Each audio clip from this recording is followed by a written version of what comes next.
I ain't that small spoon that you get at Baskin Robbins. You're the whole damn scoop. I'm the whole scoop. You don't get to just sample here. Todd Chrisley is speaking out. The reality star was on his Chrisley Confessions podcast with his son Chase, where he addressed claims that he is gay and allegedly had an affair with his former business associate, calling the rumors untrue.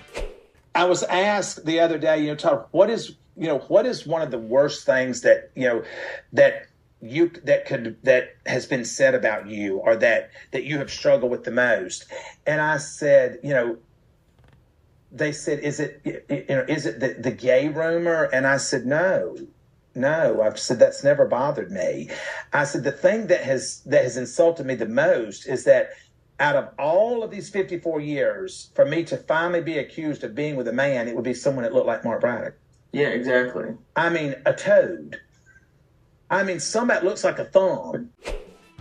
The episode of the podcast comes after Todd and his wife Julie Chrisley were sentenced by a federal judge in November in their tax evasion and bank fraud case.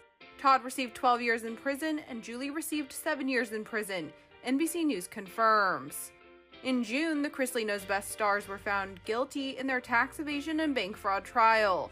Todd and Julie were indicted by a federal grand jury in August 2019 on 12 counts of bank fraud and wire fraud, tax evasion, and conspiracy, all of which they have previously denied. Access Hollywood spoke with Julie in 2021, and she shared about how their family deals with drama, including their 2019 tax fraud charges. Our faith, absolutely, I feel like has played a huge part of that. And I think also just to realize that everybody's going through struggles. Ours just happen to make it to the news sometimes. Everybody has issues they're dealing with, whether you're dealing with issues with your children or your family members or whatever it looks like. We all have something that we're dealing with.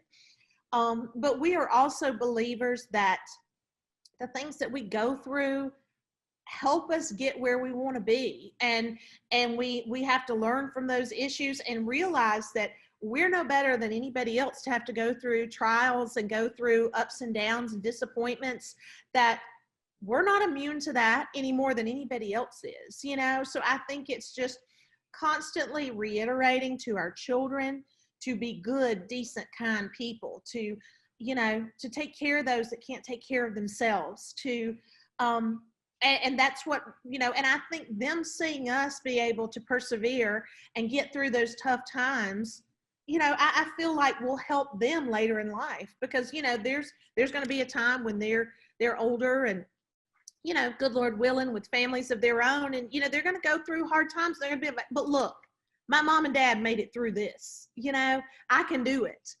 And that's kind of how we live our life. That is how we live our life.